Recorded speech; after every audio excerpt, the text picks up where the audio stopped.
Ang kwentong ito ay hango sa totoong buhay. Karanasan ito ni Dominico. Taong 1967, Medina, Misamis Oriental.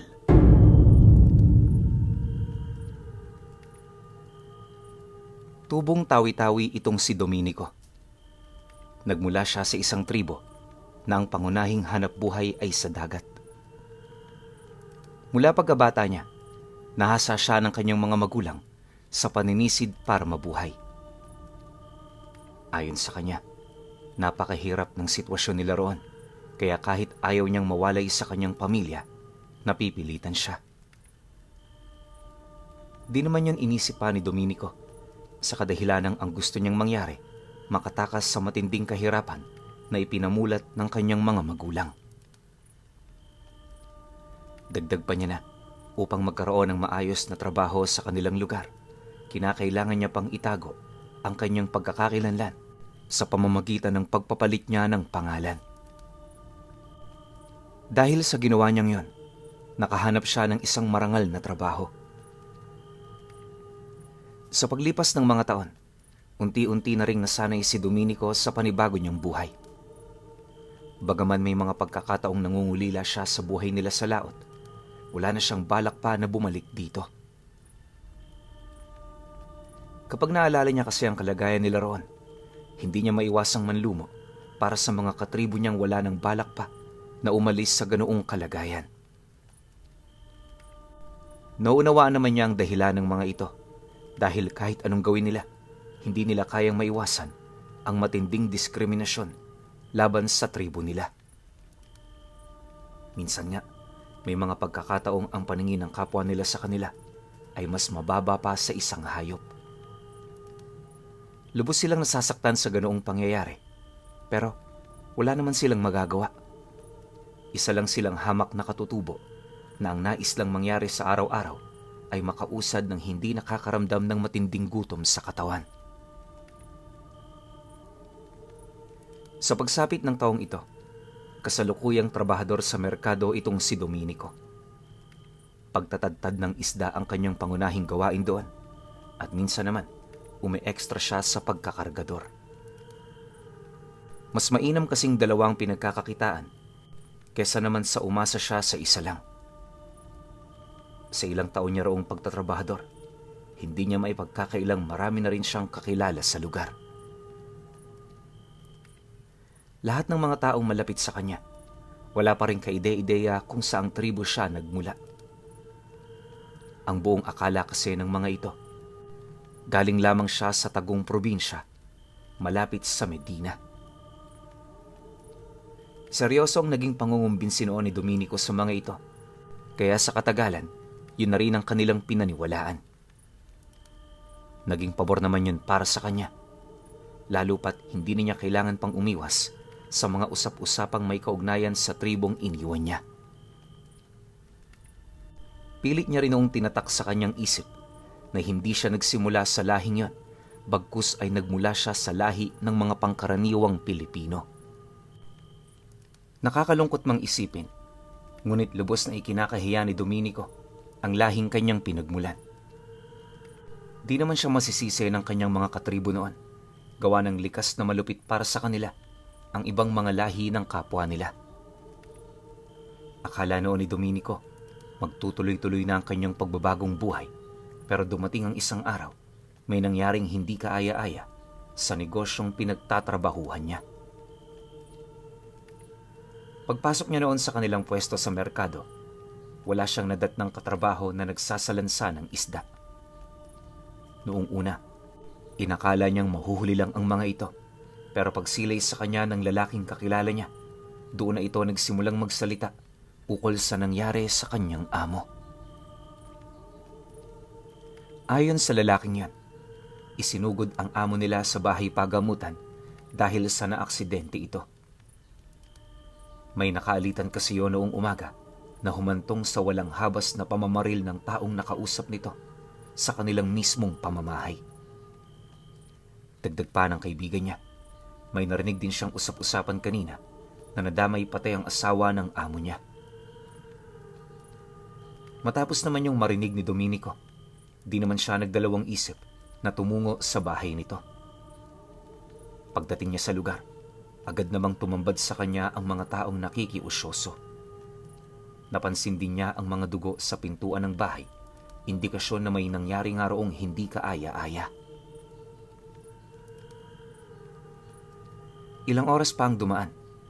Nagpatuloy ang kanyang paghihintay sa tahanan ng amo niya. Wala mang ideya sa mga kalagayan ng mga biktima. Ipinagdasal na lamang niya na sana'y walang mapahamak. Ang kaso lang, kinahapunan noong araw na yan, nabalitaan niya ang nakakalungkot na ulat mula sa mga kamag-anak ng kanyang amo. Ayon sa mga ito, ang mag-asawang kanyang pinagtatrabahuhan ay sa kasamaang palad, binawian ng buhay. Hindi yun nakaligtas dahil na rin sa mga tama ng baril na bumaon sa masiselang parte ng katawan nito. Ayon pa sa kamag-anak, mas mainam na humanap na lamang siya ng panibagong trabaho, gawa ng hindi na nila kayang ipagpatuloy pa ang pwesto nito sa merkado. Inamin din ito sa kanya, hahatiin ng mga kamag-anak ang naiwang yaman ng pamilya upang ipangtustos sa mga anak nitong naulila. Matapos naman itong marinig ni Domenico, hindi na siya nakasagot pa. Mahirap man yun para sa kanya pero wala siyang magagawa kundi tanggapin ito. Paglabas naman niya ng bahay, sakto namang nakasalubong niya ang isa sa mga kakilala niya sa merkado. Alam niyang pamamalaot ang pangunahing ikinabubuhay ng mga ito, kaya naglakas loob siyang magtanong kung nangangailangan ba yon ng trabahador. Sa puntong yun kasi, tanging yun na lamang ang nakikita niyang paraan para tustusan ang kanyang mga pangangailangan. Aminado rin siyang kaisa siya ng dagat, kaya kung nais niyang makakuha ng malaking halaga ng salapi sa pang-araw-araw, kinakailangan niyang bumalik sa trabahong kanyang kinagisnan. Nang marinig naman ng lalaki ang kanyang sinabi, agad naman yung natigilan sa kanyang harapan, kasabay ng pagtatanong nito sa kanya ng, "Bakit, Domenico? Gusto mo bang sumama sa amin?" Pwede naman. Huwag kang mag-alala. Ipapaalam ko to kay tatay. Bukas papalaot kami. Humanda ka ng maaga. Malay mo, madaanan kita. Pagkalahad naman ito ng mga katagang yan, agad naman yung umalis, gawa ng marami pa itong mga gagawin. Si Domenico naman, tumungo lang at ngumiti, kahit alam nitong walang kasiguraduhan ang mga bagay na inilahad nito sa kanya. Sa pagsapit ng gabi noong mismong araw na yon, agad naman niyang binuksan ang isang lumang baul na naglalaman ng kanyang mga kagamitan sa paninisid. Matindi kasi ang pagbabakasakali niya noong mga oras na yon. Nadadaanan siya ng kanyang kakilala para isama sa pamamalaot.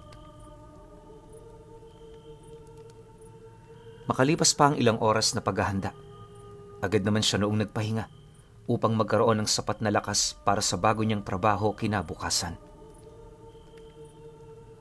Pagpatak naman ng sumunod na araw, di pa man pumuputok ang bukang liwayway, nakahanda na itong si Domenico.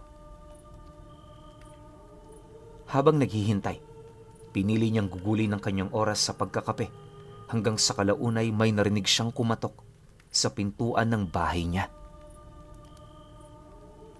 Pagbukas naman niya rito, agad namang tumambad ang kaibigan niya na may daladalang pana. "Ano, Domenico? Handa ka na ba?"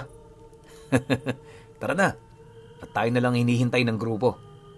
Ipapakilala rin kita sa kanila mamaya. Kaya, isantabi mo muna ang iyong hiya." Dahil sa sinabi nito, napangiti lang naman siya habang kinukuha ang kanyang mga gamit.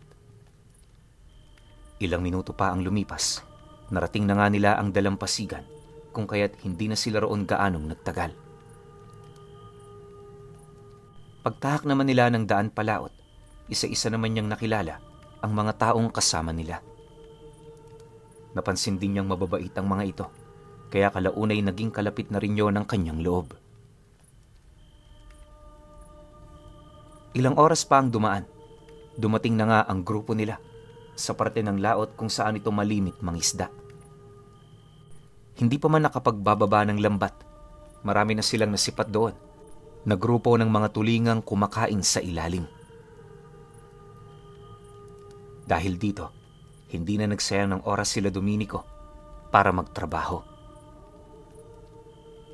Lumusong na rin siya noon sa dagat upang itaboy ang mga isda patungo sa lambat nilang ibinaba.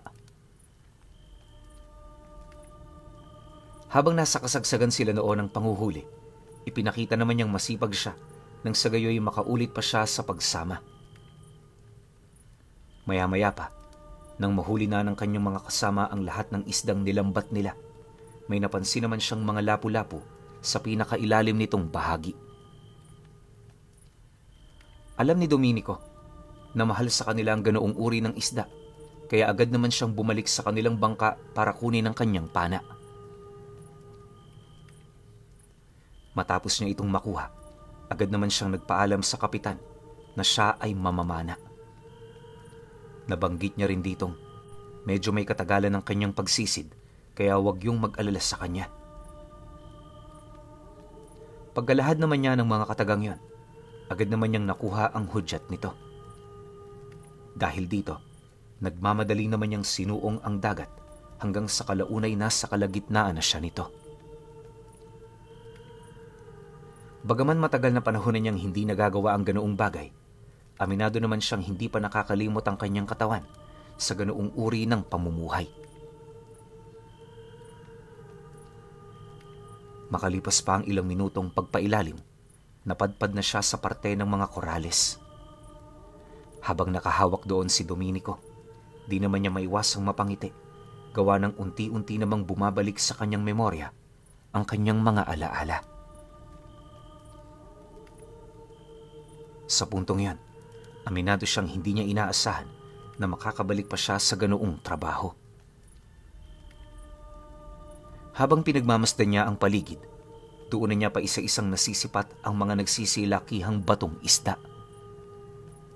Dahil dito, agad naman niya yung nilapitan kasabay ng walang habas niya roong pamamana. Hindi niya tinigilan ng mga isdang yon hanggat hindi ito nauubos. Dala na rin ang kanyang pagkatuwa sa kanyang ginagawa, di niya napansin ang mabilis na pag-ikot ng oras. Hindi naglaon. Nang umabot na sa 9 na pirasong isdang kanyang nahuli, tsaka pa lamang niya naisipang umahon. Maya-maya pa, pagdating naman niya sa ibabaw ng tubig, bumungad sa kanya ang mga kasama niyang hindi na magkamayaw sa paghahanap sa kanya. Ang buong akala kasi ng mga ito nalunod na siya, kaya kung saan-saan na siya nito hinagilap.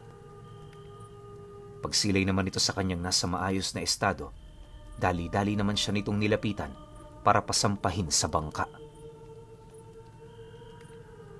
Pagharap naman nila ng kanyang kapitan, takang-taka naman yung nagwika sa kanya ng, Dominico, 2 oras kang nasa ilalim ah. Anong gusto mong isipin namin? May hasang ka sa likod ng tenga mo, kaya ka nagtatagal ng ganun sa ilalim. Ay nako, ipaliwanag mo sa akin ngayon ang ginawa mo, dahil baka magbago pa ang isip ko. Dagdag pa ng kapitan na kung hindi niya yun makukumbinse sa kanyang ginawa, baka yun na rin ang huling pagkakataon na magkasama sila sa bangka. Mariin din itong inilahad na sa tinagal-tagal na nitong pamamalaot, yun pa lamang ang kauna-unahang beses na nakaranas siya ng ganoong pangyayari. Kahit nga pinaliwanagan na yun ni Dominico, halos hindi pa rin ito makapaniwala sa kanyang abilidad. Ayon sa kapitan, hindi makatotohanan ang ginawa niyang yon, gawa ng kalimitan sa mga taong sumisisid, nagtatagal lamang ng ilang minuto. Di nga makaabot ng 30 ang mga ito, at kung makayanan man nilang hindi huminga ng ganoong kahabang oras, paniguradong may matinding epekto yon sa katawan nila. Dagdag pa nito na, masyado nang imposible ang 2 oras sa ilalim nang walang kahit na anong dalang kagamitan na maaaring magbibigay ng hangin sa katawan. Matapos naman itong mailahad ng kapitan, sadyang hindi naman ito maipagkakaila ang mga pruweba na ipinakita niya. Mariin din niyang inilahad dito na hindi naman siya nito nakitang umahon, kaya walang basihan para pagdudahan ito ang kanyang ginawa. Ayon pa sa kanya, wala naman siyang ibang hangad kundi ang mabigyan ng karagdagang kita ang grupo nila.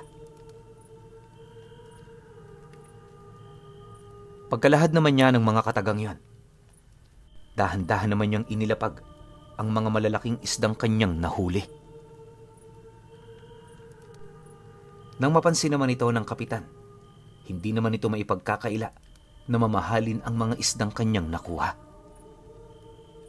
Maya-maya pa, nang hindi na nito mapigilan ng kanyang sarili, napilitan naman yung hawakan ng mga isdang yon na halos umabot na sa kanyang dibdib ang haba nito. Dahil sa mga nakuha ni Domenico, pansamantala naman itong ipinagpaliban ang paninermo nito sa kanya. Sa halip, inutusan siya nitong dalhin na ang mga isda sa imbakan ng mga ibebenta nila. Makalipas pa ang ilang oras, nang mapuno na nga nila ang imbakan, agad naman silang bumalik sa pantalan. Nagmamadali na sila noong mga oras na yon, gawa ng malapit nang sumapit ang bagsakan ng isda sa lugar. Kailangan kasi nila roong makaabot, lalo pat eksakto ang oras ng pagpunta ng lahat ng mga mamimili. Maliban din dito, nagmamadali ring makauwi itong si Domenico dahil sa gabing yan, ang unang lamay ng kanyang mga namayapang amo. Pagdating naman nila sa pantalan, agad naman niyang tinulungan ng mga ito na madala ang mga isda sa bagsakan. Matapos nun, inabisuhan na lang niya ang kanyang kaibigan na kunin na lamang ang hati niya sa mga mabebenta.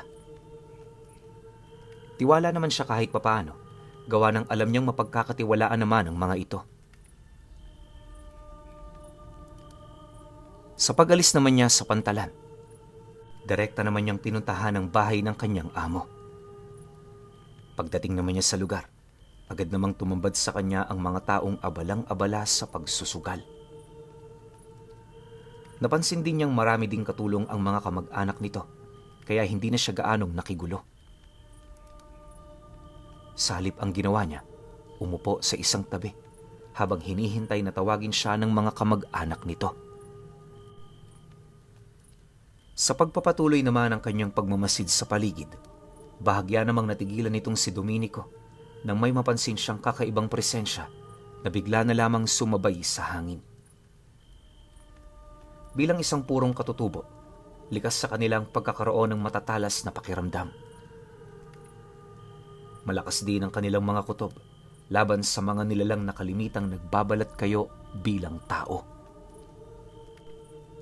Ayon pa sa kanya na, dahil sa mga nilalang na yon, kung kaya't napilitan ng kanilang angkan na manirahan sa laot. Nalaman kasi nilang natatakot ang mga ito sa dagat, kaya nagpasya ang mga ninuno nila na doon na manirahan. Dagdag pa niya na, hindi dahil sa mahilig sila sa tubig kaya sila naroon, sadyang wala na sila noong mapagpipilian, kung kaya't napilitan silang sumisid para mabuhay. Mariin din niyang inilahad, misteryoso ang kanilang angkan, at ang halos malaking parte ng kanilang kasaysayan ay naibaw na sa limot ng panahon. Dahil sa presensyang nararamdaman noon ni Domenico, agad namang umikot ang kanyang paningin sa buong paligid. Maigi siyang nagmasid hanggang sa may masipat siyang isang matandang lalaking naglalakad papalapit. Malayo pa man ito, alam na niyang kakaiba ang matandang yan, kaya ang ginawa niya agad naman siyang tumayo sa kinaroroonan niya. Pumunta siya sa likurang bahagi ng lamayan para mas mapakiramdaman palalo ang masamang hininga ng matanda.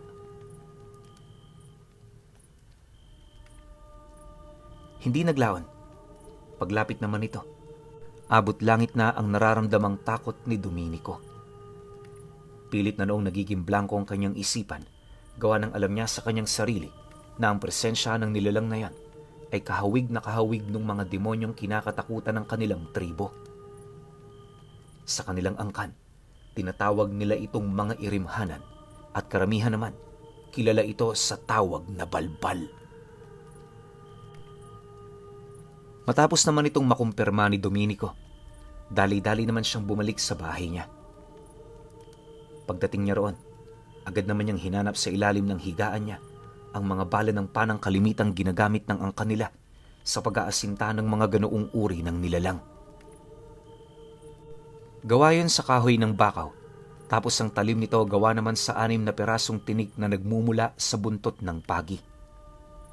Nakatali rin yun ng maayos, kaya kahit bumaon yun sa katawan ng kanyang papanain, hinding-hindi ito masisira.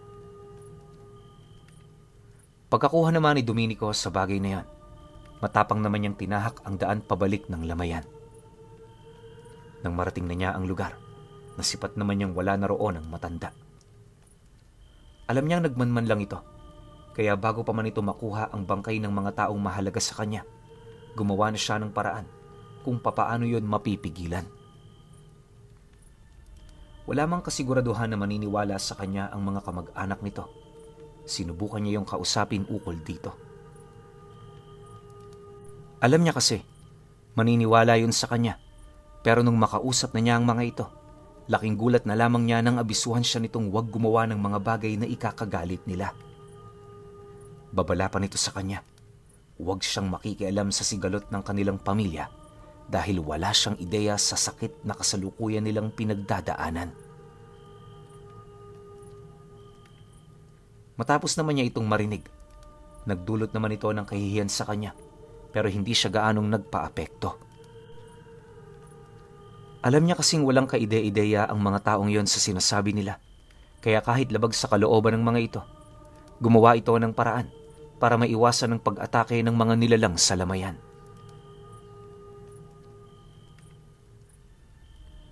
Dalawang araw ang lumipas, nagpatuloy ang pagmamasid ng mga ito sa lugar. Si Domenico naman noon, pasimpleng pinagmamasda ng matanda sa mga ginagawa nito. Ayon sa kanya, may mga pagkakataong lumalapit na yon sa kabaong para tingnan ng malapitan ng kanilang biktima. Maya't mayari ng pagmasid nito sa buong paligid na para bang pinag-aaralan nito ang mga lugar na pwede nilang daanan. Pagsilay naman niya sa ginawa ng nilalang, matyaga naman niyang hinintay ang pag-atake ng mga ito. Sa pagsapit ng ika-6 na araw, habang abala sa pagsusugalang mga tao sa lamayan, ramdam na niya ang hindi mabilang na mga balbal. Mabilis siyang lumalapit sa bahay, kaya bago pa man ito makarating sa may bandang bakod, buong tapang naman niya itong sinalubong. Kahit mag-isa lang siya noong mga oras na yan, hindi siya nagpasindak sa mga ito, gawa ng alam niya sa kanyang sarili kung hanggang saan lang ang kanyang kapasidad. Kalahating oras pa ang dumaan. Pagdating naman niya sa madilim na parte ng daan, agad naman siyang umakyat sa puno ng mangga para hintayin ang pagdaan ng mga nilalang. Tahimik at matyaga ang kanyang pagmamasid hanggang sa kalaunay doon na tumambad sa kanya ang 3 balbal na nagbabalat kayo bilang tao. Pagharap naman ng mga ito sa sangang kinaroroonan niya, agad naman niyang inasinta ang nasa gitna, dahilan para agaran itong humandusay sa lupa. Matapos naman niya itong gawin, dali-dali naman niya itong nilundagan na siyang naging sanhi upang lumayo sa lugar na yon ang 2 pang balbal na kasama nito. Mabilis ding nagpalit ng anyo ang nilalang, kaya bago pa man niya makuha ang bala ng kanyang pana, tumambad na sa kanya ang nakakapangilabot nitong anyo. Pagsilay naman ni Domenico sa mahaba nitong mga pangil, di naman niya maiwasang makaramdam ng matinding pagkasindak. Akala niya, kayang-kaya na niyang harapin ang mga nilalang na yon, pero nang masipat niyang dinurog nito ang isang buhay na bato gamit ang kamay, sa hindi malamang dahilan, nakaramdam siya ng matinding takot na hindi na niya kaya pang labanan. Walang sabi-sabi, agad namang napakaripas ng takbo itong si Domenico habang sumisigaw. Paglayo naman niya sa lamayan, may iilan naman siyang taong nakasalubong pero hindi niya na yon pinansin pa. Alam niya kasing siya ang pakay ng 2 balbal, kaya ang nais niya noon, makabalik sa bahay niya para makapagtago. Mabuti na lang, Maliksi pa ang kanyang pangangatawan, kaya hindi siya naabutan ng mga nilalang. Pagpasok naman niya sa loob ng bahay niya, agad naman niyang itinarangka ang pinto nito. Hinarangan niya rin yon ng kanyang mga gamit upang masigurong hindi ito masisira ng nilalang. Akala niya magiging ligtas na siya sa bahay niya, pero ilang minuto pa ang lumipas, narinig niya na ang mahihinang alulong ng mga nilalang na yon. Alam niyo ba, parang sa mga kalapati lang ang huni ng mga balbal. Hindi ito nakakatakot pakinggan. Pero habang tumatagal, sinasabayan ito ng mga pagkarit nila ng kuko na mas lalo namang nagbibigay takot sa kanilang mga biktima.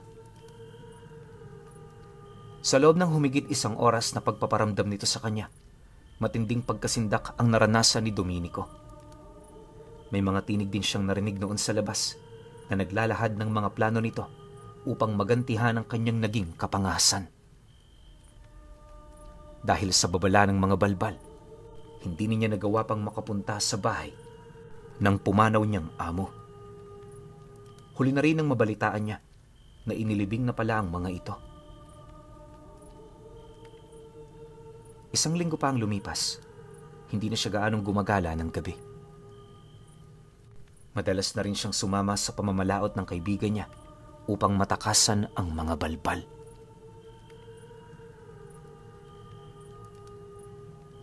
Nang makapag-ipon na rin siya, ora mismo siyang umalis sa lugar na yon.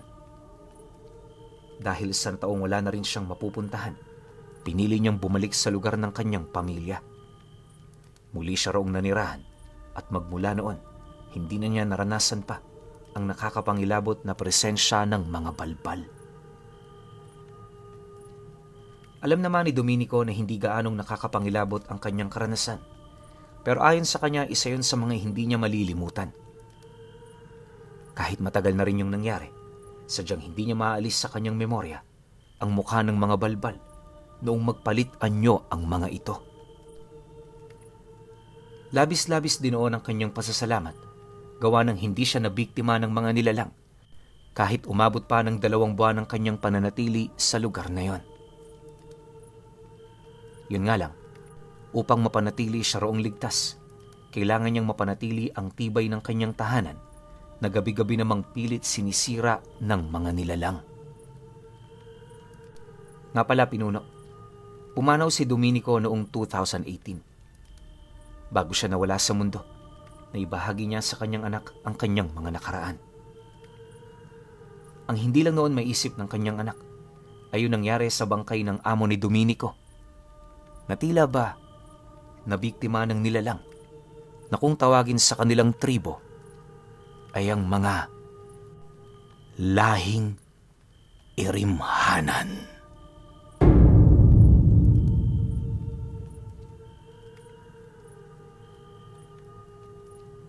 Okay. Opinyon ko sa kwento. Hindi ko alam kung nabanggit ba sa pinakaunang part yung mismong lahi ng pagiging katutubo nito nila Domenico. Pero kung sakaling hindi mo nabanggit, pinakahula ko rito, mga sila, badyaw. Diba yung mga badyaw, yung mga magagaling sumisid? Yan yung kayang tumagal sa ilalim ng dagat. Alam ko meron tayong record holder na badyaw na nasa Guinness yun eh. Hindi ko lang alam kung anong taon o hindi ko lang rin alam kung napalitan na siya ngayon. Pero siya yung may hawak ng title na pinakamatagal sa ilalim ng tubig ng walang kahit na anong gear. Ang suot niya lang yung pang snorkeling, tapos yun nga yung pang spearfishing na ginagamit nila. So ako, tingin ko lang, sa akin lang naman, badyaw to. Pero dito sa kwento ni Domenico, gusto lang naman niyang tumulong dun sa dati niyang amuhan. Ang hindi ko lang maintindihan bakit ayaw nilang mangialam itong si Domenico na kung tutusin, bukal naman sa loob yung gusto niyang pagtulong eh. Kasi nga naman, siguro malaki yung utang na loob niya ron sa dati niyang amo na yon. Pero yung pamilya na yung may ayaw eh, no? Kaya ang nangyari, siguro malaki yung tsansa na nakuha ng mga Irimhanan yung bangkay ng dati niyang amo. Or kung tawagin natin eh, mga balbal. Diba? Nakuha yung bangkay nito tapos kinain nila. Pero syempre, di pa rin tayo sigurado ron. Yun naman eh, opinion ko lang. Pero syempre, kayo pa rin. Kung may opinion kayo sa kwentong ito, comment nyo lang sa baba. Yun lang. Hanggang sa susunod na kwento. Salamat.